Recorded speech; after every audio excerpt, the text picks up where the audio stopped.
इस वक्त हम आज आपको बताते हैं कि इब्राहिम हैदरी जेटी के ऊपर ये काम करने वाले जो मेहनतकश माहीगीर हैं हमारे, जो कि पाकिस्तान की माहीगीरी सनत के अंदर बड़ा अहम किरदार अदा करते हैं।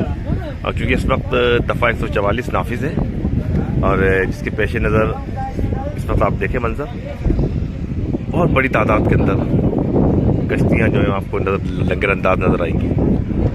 तहम ये अपने इस वक्त को ज़ाया नहीं करते और ये आप देखें ये माहीगीर इस वक्त मसरूफ़ हैं, जाल बना रहे हैं। 10 से 15 दिन लग जाते हैं, बास को 10 से 12 दिन लगते हैं और तकरीबन 2.5 से 3 मील तवील तरीन रकबे के ऊपर ये जाल जब ये कश्ती में जाते हैं तो इससे मछली का शिकार करते हैं। और ये वो बस्ती है कि जिस पर दफ़ा 144 नाफिज है।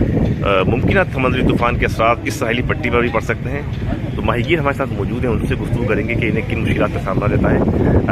आप मुझे ये बताइए कि इस वक्त आप जाल की तैयारी के अंदर मसरूफ़ हैं, तो इसकी वजह क्या है? ये अभी तो तूफ़ान की वजह से हम इधर है, तो अभी घर पे बैठेंगे मज़ा नहीं आएगा, इसलिए हम अपने काम पे लगे हुए हैं। काम करके ख़त्म करेंगे, फिर इंशाल्लाह 18 तारीख को या 19 को निकल जाएंगे बाहर। अच्छा, ये बताइए कि इस जाल की तैयारी में कितना वक्त आपको लग जाता है? ये अभी तो हफ्ते में 4-5 दिन तो हम ऐसे ही आते हैं, बनाते रहेंगे इसको। तो ये फट जाता है या कोई काम होता है तो हम इसका तैयार कर लेते हैं। जाहिर बात है ये इतना तवील तरीन है कि जिसकी वजह से आपको खासी मुश्किलात का सामना रहता होगा। कभी कभी ये 10 से 15 दिन भी लग जाते होंगे आपको, इसकी वजह क्या है? हाँ, ये तो फट जाता है तो हम इसको बनाने में 20-15 दिन भी लग जाते हैं, एक महीना भी लग जाते हैं इसमें बनाने में। अच्छा, ये बताइए कि यहाँ तो ये आपकी साहिली पट्टी है, इस पर दफ़ा 144 नाफिज है, आपको मुंतकिल करना था दूसरे मुकामात के ऊपर, तो आपको क्यों मुंतकिल नहीं किया जा सका? ये तो अभी तो इधर तो देखने में हमें तो कुछ भी नहीं आ रहा है। कल ये आया था इधर, फिर चला गया, फिर पता नहीं कौन आया था कल सैयद मुराद अली था। और काबीना के बाकी लोग आए?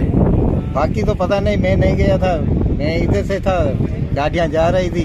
फिर 5 मसाइल क्या हैं माहीगीरों के, कितनी परेशानी है माहीगीरों को? परेशानी तो है, बहुत परेशानी है। अभी हम क्या बताएं आपको, क्या परेशानी। लेबर रेट पर शामिल नहीं किया जाता आप लोगों को? नहीं किया जाता, वजह बस पता नहीं क्या।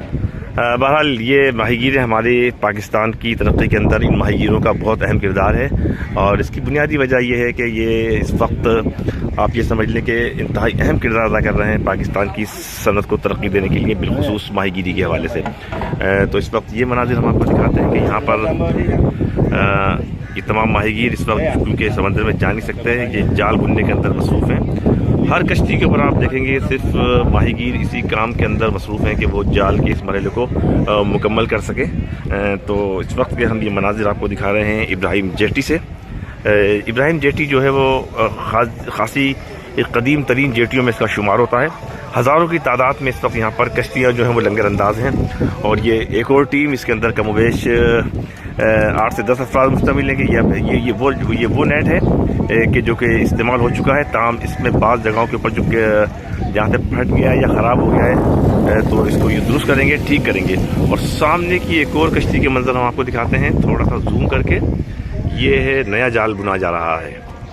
तो इस नए जाल बुनने के साथ साथ आप देखें कि एक जिक्र और कर दूं, अर्तगल गाजी का जो ड्रामा आता है इस वक्त उस्मान चल रहा है, अर्तगल गाजी आया, तो ये देखें IYI जो इनका सिंबल है ना, तो आप अंदाज़ा कर लें कि अर्तगल गाजी के तुर्की के ड्रामे सिंध के और कराची के माहीगीरों के भी पसंदीदा ड्रामों के अंदर शामिल है। यकीनी तौर पर जिस मल्लाह की ये कश्ती है वो यकीनी तौर पर अर्तगल गाजी की तमाम किस्तें देख चुका होगा।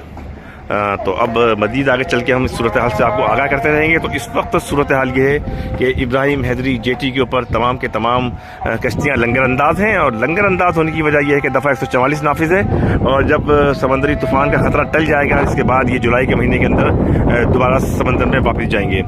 तो हम इब्राहिम जेटी से मज़ीद आपको मालूमात देते रहेंगे। हमारे चैनल को लाइक कीजिए, सब्सक्राइब कीजिए।